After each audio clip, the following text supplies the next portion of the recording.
crack of impact echoed sharp and dry, a sudden slap splitting the glossy, light-soaked showroom. Marcus Hale staggered slightly but didn't fight back. The middle-aged black man stood still, eyes lowered, one hand still holding the car key he'd just been given to test drive. Ethan Barrett, the salesman in his slick, tailored suit, yanked it away and flung it onto the white tile. The metallic clang ricocheted across the showroom, a declaration of pure contempt. Silence fell. A few guests broke off mid-conversation, eyes darting toward the scene. Tara, the receptionist, half covered her mouth in shock, but Ethan wasn't finished. He straightened, voice cutting like glass. "Who do you think you are, touching this car? This place isn't meant for people like you." Marcus said nothing. He crouched down, picked up the key slowly, every motion weighted with restraint. When he looked up, his silence was so heavy it made some of the onlookers squirm. Ethan, however, smirked, convinced he'd asserted his dominance. The contrast was stark. Loud arrogance on one side, calm quiet on the other, and in that silence there was an undertow, a sense that something was about to break. The tension lingered as Claire Whitman, the showroom manager, swept in from the back. Smiling politely, she hurried toward a group of wealthy clients, shaking hands and handing out gold-embossed business cards. But when her eyes brushed over Marcus, her smile vanished, replaced by a curt nod, no more than the bare minimum of acknowledgement. Ethan glanced at Marcus, voice dripping with mockery. "You hear that? Even the manager won't waste her time on you." He turned away, bowing slightly to the VIPs as he launched into a pitch about the new model, leaving Marcus standing there, key in hand, gaze steady but deep.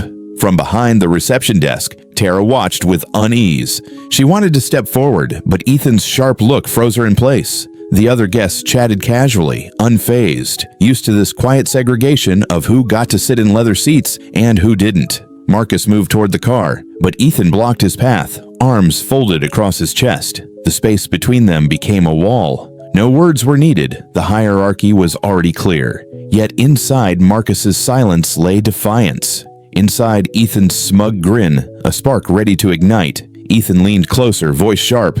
"Let me spell it out. You don't understand how things work here. This isn't a place just anyone can walk into." The words landed cold and deliberate, meant to erase Marcus from the room. Marcus met his eyes. His voice, low and steady, carried across the floor. "I only ask to see the details on this car. That's a simple request." Ethan cut him off, flicking his hand dismissively. "Know your place. Don't waste our time." Tara instinctively leaned forward, but Ethan's warning glance stopped her halfway. That half-step of hesitation carved a line in the room. Who was welcomed? Who was shut out? Marcus stepped back once, not in defeat, but like someone holding space for something larger. A few guests snickered, others looked away, as if the humiliation were just business as usual. Every sneer, every cold stare chipped away at dignity like drops of water hitting stone. But Marcus's restraint shifted the mood. Some eyes began to soften, shifting from indifference to unease, from passive spectators to witnesses of injustice. He drew a slow breath and placed the key gently on the gleaming hood. His tone was calm, but resolute. "I want to see this car. That is the right of a customer." Ethan arched a brow and let out a dry laugh. "A customer? You must be joking. Not everyone qualifies for a test drive. You think some old business card gets you in here?" He sneered at the plain white card Marcus held. A simple piece of paper without frills, yet Marcus kept it like a badge. Claire, the manager, stood nearby, pretending not to notice, her smile plastered for the VIPs. Ethan stepped in again, body blocking the way as if building a wall out of himself. Marcus didn't flinch. His words landed firm and clear. "A card, a key. That's enough to prove I belong here." Ethan scoffed, arms crossed. "Belong? The only authority here is me. I decide who gets served. And trust me, you're not on that list." The tension stretched to the breaking point. No one in the showroom could mistake it now. This was a direct clash, with no retreat for either side. The air grew thick. Ethan raised his voice high enough for the whole room.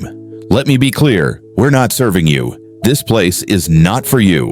Whispers rippled through the crowd. Some customers narrowed their eyes at Marcus, as if he'd been officially branded an outsider. Marcus stood tall, hand resting lightly on the key, But in a flash, Ethan snatched it away again and hurled it to the floor. The metallic ring shattered the silence, harsh and final. A few guests gasped.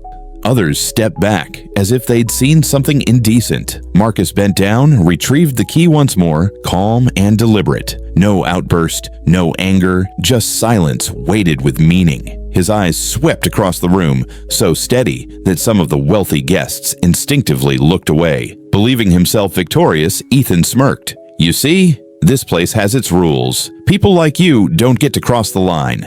That throw wasn't just an act. It was a proclamation of power. The showroom, meant to showcase luxury, had turned into a stage for public humiliation, and within Marcus's silence, people sensed resistance building, something that couldn't stay buried forever. The atmosphere thickened. A few guests turned away, trying to pretend it wasn't happening, but other eyes sparked with unease. An older couple shook their heads.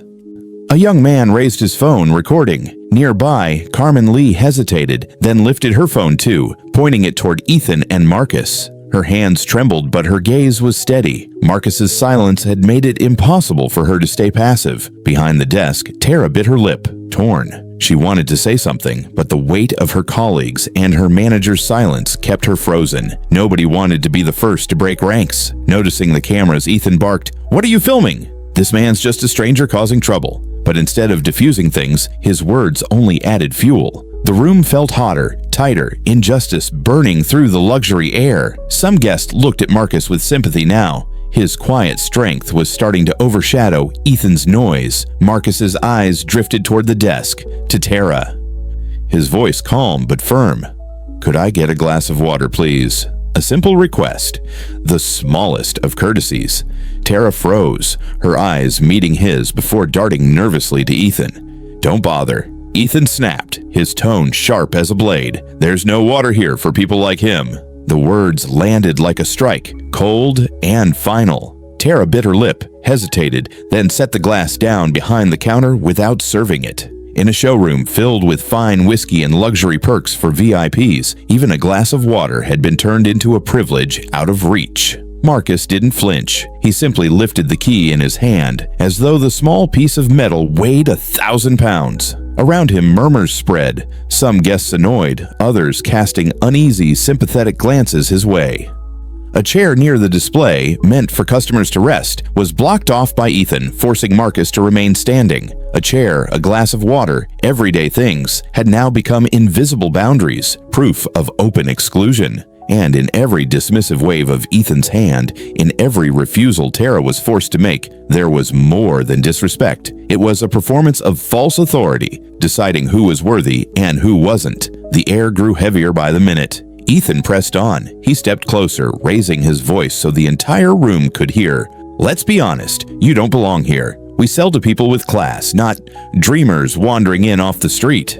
Marcus stayed silent, eyes fixed on the gleaming car behind Ethan. His calm only seemed to irritate Ethan more. The salesman leaned in, lowering his voice, but still loud enough for those nearby. "Don't think dressing sharp hides the truth. We see right through it." A couple of guests shuddered. They couldn't believe such words were being thrown around in a luxury showroom. An older man coughed softly, then turned away to avoid Marcus's eyes. But Carmen Lee kept filming, lips pressed tight, her phone held steady. Suddenly, Ethan shoved Marcus back half a step. Not hard, but deliberately, for everyone to witness. The sound of Marcus's polished shoes against the tile rang out, sparking a ripple of whispers. Marcus still didn't respond. His silence was a mirror, reflecting Ethan's growing cruelty back at him. The tension had spilled past words. Provocation was now physical. The showroom of luxury had become a stage for humiliation, and every witness was pulled in, forced to ask who truly didn't belong here. Ethan Barrett, rattled by Marcus's composure, snapped his fingers toward the door. "Daniel, over here!" A tall security guard approached, looking uncertain. Ethan lowered his voice, but not enough to hide from nearby guests. "If he won't leave, throw him out." Marcus didn't move. Instead, he placed his business card on the counter right beside the key, a small gesture that made Daniel hesitate. The guard glanced down at the card, then back at Marcus, uncertainty flickering across his face. Claire Whitman, the manager, quickly flipped open the VIP booking log, searching for an excuse. She lifted her chin and announced, "Your name isn't on the reservation list. We only serve scheduled clients." Her voice wrapped Ethan's hostility in a layer of policy, trying to make it sound legitimate. Marcus's breathing was steady, his gaze unshaken. Policy. He spun the key slowly between his fingers. The faint scrape of metal against skin carried through the silence, making several guests hold their breath. Ethan scoffed. "The only policy here is what we decide. Standing here, you're just making a fool of yourself. Daniel, remove him." The guard hadn't moved yet. Before he could, a younger customer raised his phone higher, clearly recording. The moment was no longer contained within these walls. The showroom was turning into a public courtroom, every eye a witness. Unable to stand Marcus's silence any longer, Ethan stepped closer, spitting out each word. "I'll say this one last time. You don't belong here." And with that, he swung his hand, striking Marcus hard across the face. The crack exploded through the room, freezing everyone in place. Marcus's head tilted slightly with the blow, but his body didn't move. His hand clenched tighter around the key. No shouting, no retaliation, only silence, heavier than any protest could have been. Gasps rippled. "Oh my God," someone whispered. Others turned away, but the sound of phones recording filled the air, cameras flashing. Carmen's hands shook as she filmed, tears slipping down her cheeks from shock and fury. Ethan, instead of regret, basked in his own cruelty. "See that?" He sneered at the VIPs. "We can't let people like this tarnish our brand." The room sank into a terrifying stillness. It felt like the air itself had been sucked out. Every breath, every heartbeat echoed loud. And in that silence, two figures stood in stark contrast. One loud, but small. The other calm, silent, and immeasurably strong. That slap was more than an insult. It was the peak of public humiliation, a cut too deep to walk back from. And every witness felt it. This was the point of no return. After the strike, the showroom thickened with silence. Ethan stood heaving with pride, but what unsettled him most was... Marcus still didn't react. The black man simply smoothed his jacket with one hand, drew in a deep breath, and stood taller. His silence wasn't defeat. It was intentional, the kind of pause that made everyone else hold theirs. Slowly, Marcus reached into his pocket and pulled out his phone. With one touch, the screen lit up, displaying a familiar symbol, the logo of the very automaker whose showroom they stood in. Without a word, he placed the phone beside the key on the counter, in plain view. Carmen, still filming, whispered under her breath, What is happening?" Around the room, confusion spread. Daniel, the guard, frowned, a sense of unease crossing his face. Ethan laughed, not understanding. "Calling the cops? That won't change reality." But Marcus lifted his head, eyes calm yet burning with a weight everyone could feel. He didn't need to explain. The balance of power in the room had shifted, and everyone knew it. Right then, a phone rang. The sharp tone broke the silence. Claire startled, glancing at her screen. It was a direct call from corporate headquarters. She hesitated, then answered. A firm, commanding voice came through the line. "We've received an internal alert. There's been a serious incident at your showroom involving one of our largest shareholders. Confirm immediately." The room froze. Claire's eyes darted to Marcus, then to the phone he'd placed down with the company logo glowing bright. Ethan's smug grin collapsed. He stared, stunned. Daniel dropped his gaze and stepped back. Carmen's camera shook in her hands, her heart racing. Whispers rippled through the crowd, unease spreading like fire. Marcus said nothing. He picked up his phone, glanced at the incoming notification, and set it back down. His calm was no longer silence. It was confirmation. A man holding authority no one in that room could deny. Claire's voice cracked as she whispered, "Major shareholder." She turned to Ethan, her face drained of color. In that instant, the entire game flipped. A tremor ran through the showroom. Everyone knew they were standing at the edge of something seismic. The space went dead quiet. Marcus Hale calmly picked up the key again and set it beside his business card. Together, those two small objects painted the whole picture. Claire's hands trembled as she yanked open her laptop at the desk, rushing into the internal system. Within seconds, the list appeared. At the very top, the name shone clear: Marcus D. Hale, strategic shareholder, board member. No way, Claire whispered, eyes wide with horror. Guests leaned in, some gasping. The name was familiar, impossible to ignore. Financial Journal's headlines. Marcus was one of the biggest investors in the company, a voice in every major decision. Ethan stumbled back a step, his face drained of color. The arrogance from moments ago melted into sheer panic. His mouth opened, but no words came out. His throat locked tight. Marcus fixed his gaze on him. Voice low but resonant. You were right about one thing. There are rules here, and the rules of this company. I wrote them. The silence that followed cracked louder than any shout. Everyone in the showroom, managers, staff, even customers, realized the truth in unison. The man they had mocked and humiliated was one of the actual owners of the luxury car brand. Claire lowered her phone, her hands trembling, sweat streaking down her forehead. She turned to Ethan, her voice breaking. "What have you done?" I didn't know. I didn't know who he was," Ethan stammered, his eyes darting toward Marcus, now filled with fear. "Mr. Hale, I'm sorry." But Marcus didn't need to hear it. He stood calm and unyielding, like a judge who had waited for this very moment. His words fell sharp and final, like the strike of a gavel. "In this company, there is no place for arrogance or contempt. Leave now."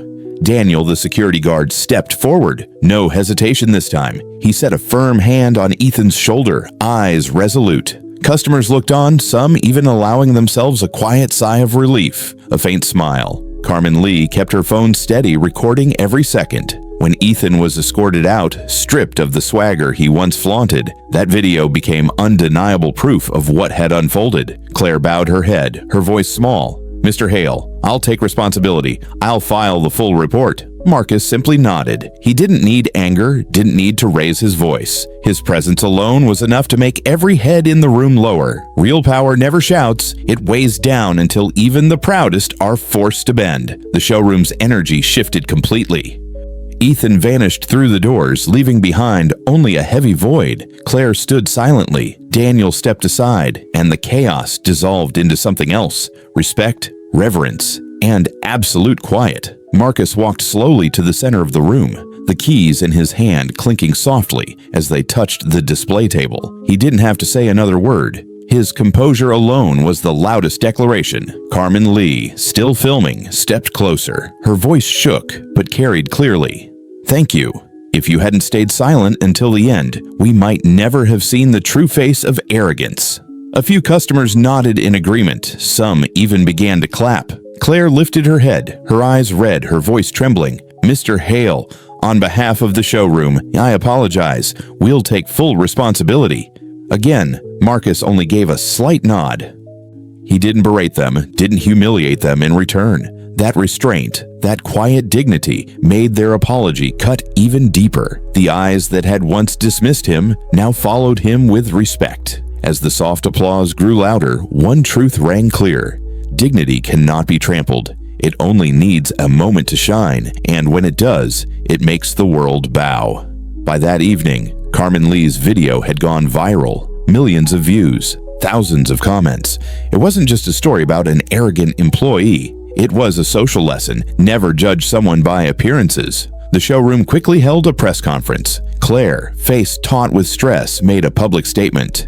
"We will be retraining every employee. Discrimination and contempt have no place in this company." Her words carried weight, but everyone knew whose presence had forced that change. Marcus Hale wasn't looking for fame. When reporters pressed him, his reply was short and steady. True power doesn't need to be shown, it lives in humility, and respect is a basic right, not a privilege. Those words spread across financial papers and social feeds alike, quoted as a reminder. Back at the showroom, the empty chair Ethan once blocked off was removed entirely, an opening for any customer who walked in. A small gesture, but symbolic. No barriers, no exclusions. And in the memory of everyone who had been there, the image of Marcus Hale standing calm and unshaken remained etched forever. A reminder that real strength isn't in fists or fury, but in the kind of composure that makes the whole world fall silent.